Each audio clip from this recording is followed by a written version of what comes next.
Voilà, des images que vous pourrez revoir tout au long de notre week-end sur votre chaîne Canal Trans Martinique sur le canal 99. Parce qu'après ça, il y a un essor là, depuis quelques années du trail. Là. Pourquoi est-ce que les gens sont de plus en plus attirés comme ça vers un sport extrême ? Je pense qu'ils veulent se retrouver avec eux-mêmes, ils cherchent à comprendre quelles sont leurs limites. Après, il y a aussi un retour vers la nature et ça, c'est fort appréciable. Et puis, je crois que la terre est tellement belle, elle nous offre tellement de beaux paysages que pourquoi s'en priver ? Et surtout, voilà, en Martinique, je pense qu'il faut... c'est tellement joli, la nature est changeante tout le temps. Il a plu cet après-midi, il fera très beau demain et c'est ça, toute cette diversité qui est extraordinaire et moi j'invite tout le monde à venir découvrir cette belle terre. Mais on y compte bien, on va voir, on va découvrir des endroits de la Martinique qui valent le détour. Ludovic, c'est quoi l'ultra trail ? Ah voilà, déjà c'est des frissons. Je sais pas vous derrière les écrans, mais là quand on voit toutes ces images, on est tout de suite transporté. Moi ça me fait juste rêver. Le trail c'est quoi ? C'est la trace. Et la Trans-Martinique, ça donne tout son sens. Il y a une trace, la traversée de l'île complète. C'est ça l'esprit du trail. C'est se dépasser, c'est voir des paysages magnifiques, c'est prendre du plaisir et se faire mal aussi. Se faire mal en prenant du plaisir, on note. Marc Raquel, est-ce qu'on peut faire un parallèle entre l'ultra trail et l'athlétisme, enfin avec les émotions que vous avez connues vous ?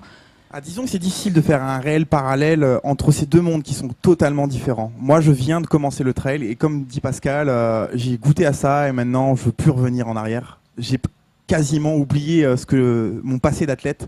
C'est vrai que l'athlète pur en lui-même sur un stade, ça reste quelque chose de très synthétique. On court sur une piste entre deux lignes blanches, on tourne en rond ou on va en ligne droite. Et il n'y a pas de réelle émotion à part la vitesse qu'on a et la sensation de vitesse, de déplacement. Le plaisir. On a un certain plaisir, c'est certain. Mais quand on goûte au trail, on revient à la source, à la base. C'est-à-dire que moi, j'ai toujours autour de moi, je vis dans le sud de la France, il y a des sommets pas très hauts. Mais à chaque fois, je les vois et je me dis, j'ai envie d'y aller. Et maintenant, avec le trail, je peux y aller. Je prends une paire de baskets et je m'attaque à des petits sommets. C'est mes petits Everest. Et à chaque fois que j'en franchis un, je suis content. Vous parlez justement des petits sommets comme ça et du fait de se lancer et de communier en quelque sorte avec la nature. Justement, on a pu le voir cet après-midi avec la météo qui est un peu changeante. La nature, dans ces cas-là, c'est quoi ? C'est une alliée, c'est un ennemi, on se sent tout petit, on se sent très puissant. Comment on fait ? D'abord, je crois que la nature, quand on fait du trail, on commence déjà par la respecter, savoir que c'est elle qui a les règles, c'est elle qui commande, et on s'adapte. On prend la mesure et on prend le temps de l'apprécier. Et je pense que quand on est vraiment dans cette dimension-là, on peut vivre des aventures extraordinaires. Donc, je pense que c'est le mot. Il faut la respecter.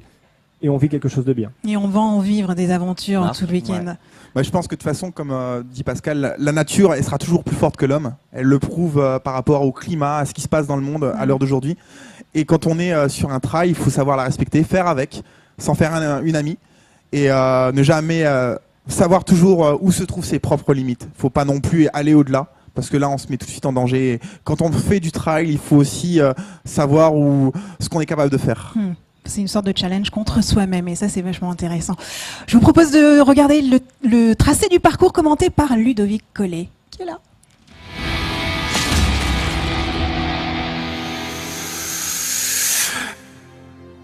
Trans-Martinique 2013, Grande Rivière, 3h du matin, le grand départ, frontal allumé.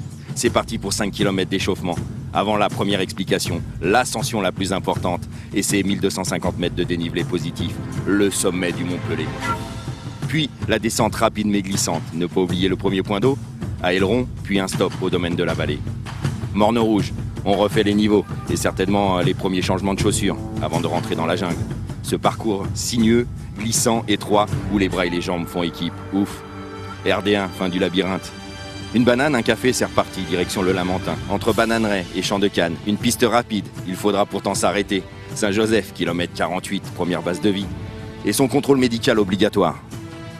Feu vert, on tempère ses ardeurs et on gère les 15 km suivants jusqu'à Lamentin. On n'oublie pas l'alimentation salée afin de remonter les sels minéraux. Lamentin-le-François, 15 km avec l'avant-dernière bosse de Roche-Carré où il fait chaud et déjà plus de la mi-course. Le François, un ravitaillement important, les corps sont éprouvés. Avant d'attaquer la dernière ascension, montagne Vauclin et c'est parti, raide, voire très raide et boueuse. Le Vauclin, et non, c'est pas fini. Les superbes plages du sud s'offrent à vous, entre sable blanc et mangrove. votre dernier marathon. Et plus qu'une chose en tête, tenir, tenir, coûte que coûte, jusqu'à l'arrivée à Sainte-Anne. Mais dites-moi, Ludovic, je ne vous connaissais pas ce côté Rambo dans la voix. Ouais, c'était voilà l'envie après avoir beaucoup discuté avec Antoine. Antoine, pas d'erreur? Donc c'était parfait. Ouais. Un parcours dont on peut distinguer trois sections. La première, effectivement, très engagée avec l'ascension de la montagne de la Pelée, des parties glissantes, la jungle.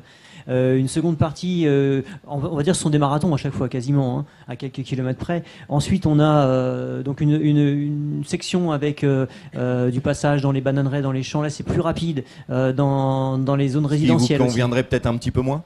Ah, ça me convient un peu moins, on va dire, j'ai moins la relance que certains coureurs. J'aime bien quand c'est un petit peu technique. Mais après, c'est de nouveau un domaine qui me plaît bien avec le littoral, où là, on alterne entre les plages et la mangrove. Là, ça peut être mou, ça peut être boueux. On n'a pas fini de s'amuser. Bien serrer les lacets alors.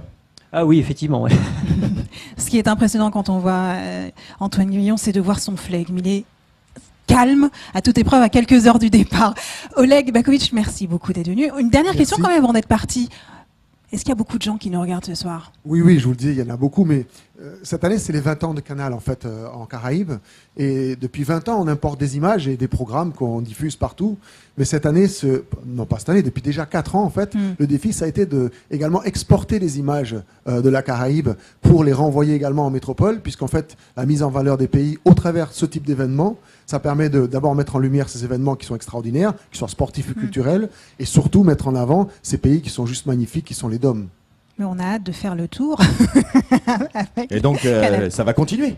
Et ça va continuer, bien évidemment, mais je ne vous annonce pas la prochaine chaîne, ça sera une surprise. Ce sera une surprise. En tout cas, nous, et je crois qu'ils ne vont pas me démentir que ça soit Pascal ou Antoine. Et j'ai vu qu'il avait pris le virus, Marc. Hein, ça y est, on va le retrouver bientôt sur des ultras. Effectivement, je suis piqué. C'est vraiment plaisant de voir le trail à la télé. Effectivement, je pense que pour nous, c'est déjà une grande fierté de pouvoir transmettre ce qu'on aime, notre passion. Et je pense que c'est ce qu'on va vraiment s'engager à faire sur ces 3 jours.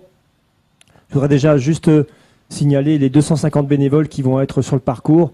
Et notre objectif à nous, bénévoles, c'est que tout le monde arrive à Sainte-Anne, sur la magnifique plage à la Pointe-Marin. On va en reparler dans l'émission. On les verra tout au long de l'émission, évidemment. C'est très important qu'ils soient là, effectivement, c'est important de le souligner.